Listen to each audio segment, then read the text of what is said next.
और इस बीच अहम जानकारी आपको दे दें, सुप्रीम कोर्ट को लेकर उपराष्ट्रपति की टिप्पणी पर बड़ा विवाद सामने आया है।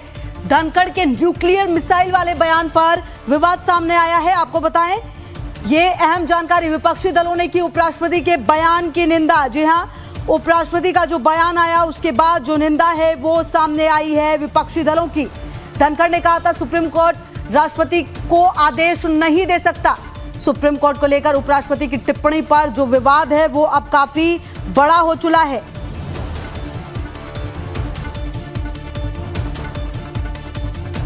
यह अहम जानकारी आपको दे रहे हैं और आपको बता दें कि विपक्षी दलों ने उपराष्ट्रपति के बयान की निंदा की है। सुप्रीम कोर्ट के एक हालिया आदेश पर उपराष्ट्रपति जगदीप धनखड़ की तल्ख टिप्पणी से बड़ा विवाद खड़ा हो गया। विपक्ष ने उपराष्ट्रपति के बयान की निंदा की है। कांग्रेस, डीएमके, आरजेडी और समाजवादी पार्टी ने उपराष्ट्रपति के बयान पर सवाल उठा दिए हैं। धनखड़ ने तमिलनाडु सरकार बनाम उपराज्यपाल केस में सुप्रीम कोर्ट की तरफ से राष्ट्रपति को दिए गए निर्देश की तीखी आलोचना की थी और कहा था अदालतें राष्ट्रपति को आदेश नहीं दे सकती। अनुच्छेद 142 न्यूक्लियर मिसाइल बना। दरअसल 8 अप्रैल को सुप्रीम कोर्ट ने अपनी तरह के पहले फैसले में कहा कि राज्यपाल की तरफ से भेजे गए बिल पर राष्ट्रपति को 3 महीने के भीतर फैसला लेना होगा, जिसके बाद बड़ा बयान उपराष्ट्रपति धनखड़ की तरफ से आया, जिसके बाद अब देखिए कि किस तरीके से इस पर बवाल जो है वो मचता हुआ नजर आ रहा है। जी हां, जिस तरीके से बयान दिया जगदीप धनखड़ ने, उसके बाद अब इस पूरे मामले पर कहीं ना कहीं जो बवाल है वो नजर आ रहा है और जो तमाम विपक्षी हैं लगभग वो सारे अब इस बयान की निंदा करते हुए नजर आ रहे हैं।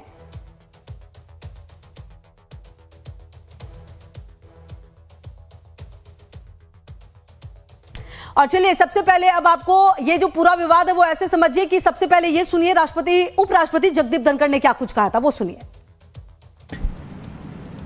We cannot have situation where you direct President of India and on what basis?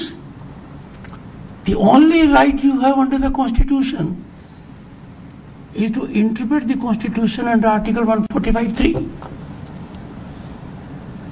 There it has to be 5 judges or more,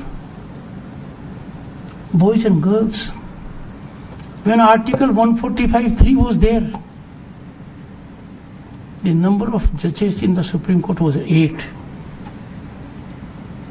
5 out of 8. Now 5 out of 30 and odd. But forget about it. The judges who issued a mandamus virtually to the president and presented a scenario it will be law of the land have forgotten the power of the Constitution. How can that combination of judges deal with something under Article 145(3) is preserved? It was then for 5 out of 8. We need to make amends in that also now. 5 out of 8 would mean interpretation will be by majority. Or 5 constitutes more than majority in 8. But leave that aside. Article 142.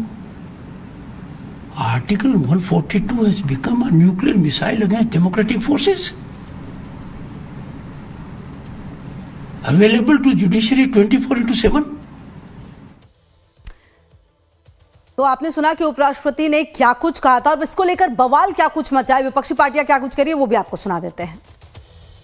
Bharat का लोकतंत्र 4 पायों पर स्थित है: कार्यपालिका, पत्रकारिता, न्यायपालिका और हमारी विधायिका। चारों के अपने विशेष अधिकार हैं, एक दूसरे को उसमें दखल नहीं देना है। जहां तक भारत के संविधान जो अंबेडकर जी का बनाया हुआ है, उसमें 142 और 145 अनुच्छेद बार बार पढ़े गए हैं, बार बार परिभाषित हुए हैं। एक एक शब्द इनका अक्षुण्ण है। उनकी गरिमा और उनके अधिकार अनचैलेंज है, वो बने रहने चाहिए। मुझे सिर्फ इतना कहना है। मिनिस्टर और प्राइम मिनिस्टर और बीजेपी राष्ट्रपति को रबर स्टैम्प बना सकते हैं और सुप्रीम कोर्ट संविधान का व्याख्यान भी नहीं कर सकता। संविधान ने राष्ट्रपति के लिए कुछ नहीं किया। जुडिशरी का पर्पज यह है कि लॉ का इंटरप्रिटेशन करना, तो लॉ का इंटरप्रिटेशन करके पोजीशन को क्लियर किया।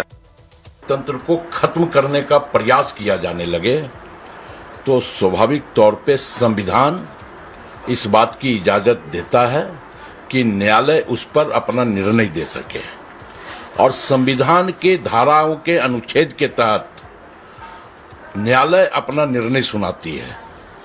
न्यायालय कोई अहंकार में केंद्र की सरकार की तरह अपने बहुमत के आधार पर कोई बिल पारित नहीं करती है, और जब आप अहंकार में बिल पारित करोगे, अपने बहुमत के घमंड में बिल किसी भी चीज का बिल पारित करोगे जो देश की धार्मिक भावनाओं के साथ खिलवाड़ हो, तो कहीं न कहीं न्यायालय को भी हस्तक्षेप करना पड़ता है।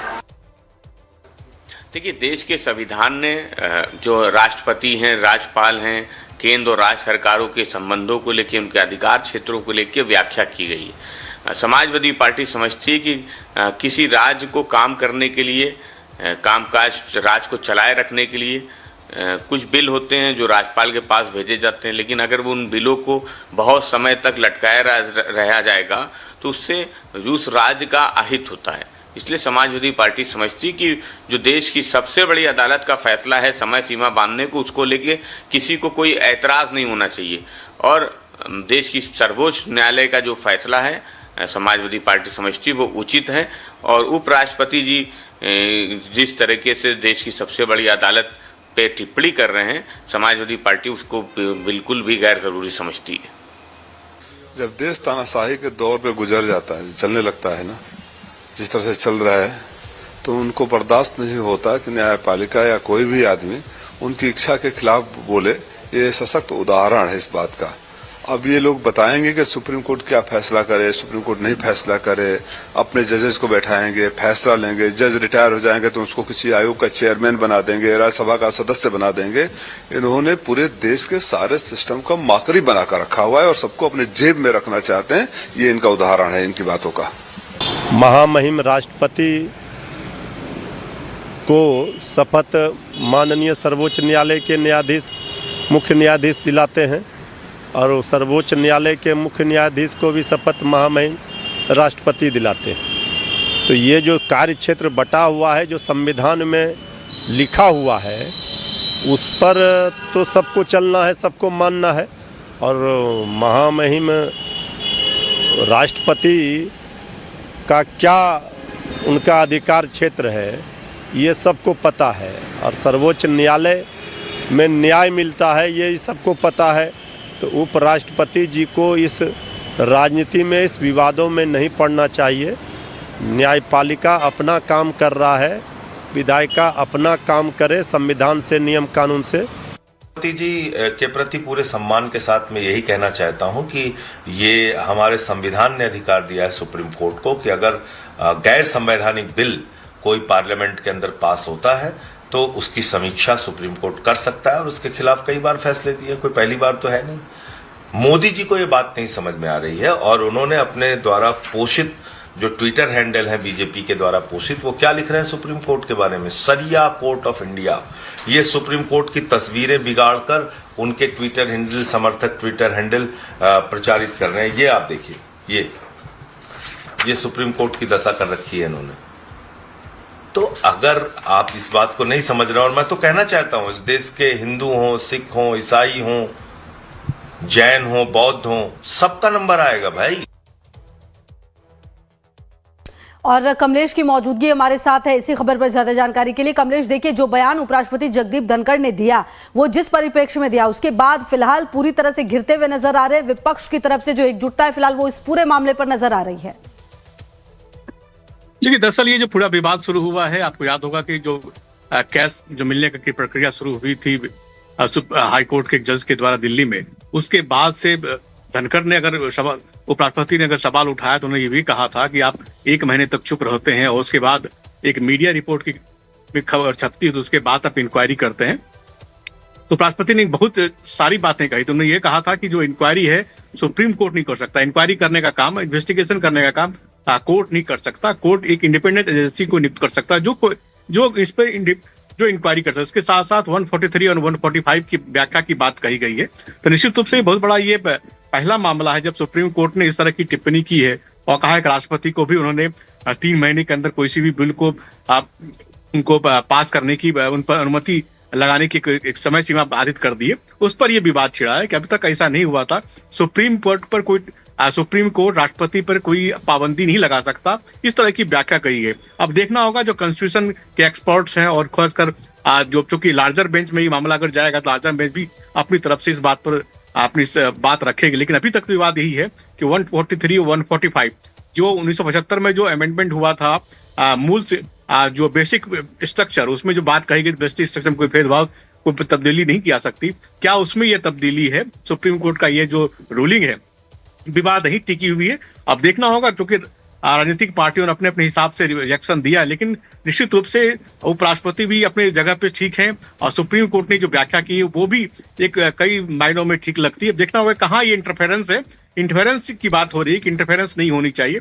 अब इस पर एक लार्जर बेंच जो है सुप्रीम कोर्ट द्वारा वही सी बात को डिसाइड कर सकती है कि कहाँ सुप्रीम कोर्ट ने अपना क्षेत्राधिकार का अतिक्रमण किया है या फिर कहाँ उपराष्ट्रपति ने टिप्पणी ज्यादा की है। जी ठीक है कमलेश, लगातार नजर रहिए, आगे भी आपसे अपडेट लेंगे। फिलहाल शुक्रिया आपका इन तमाम जानकारियों के लिए। तमाम खबरों पर नजर है, आप रहिए हमारे साथ, देखते रहिए लाइव टाइम्स।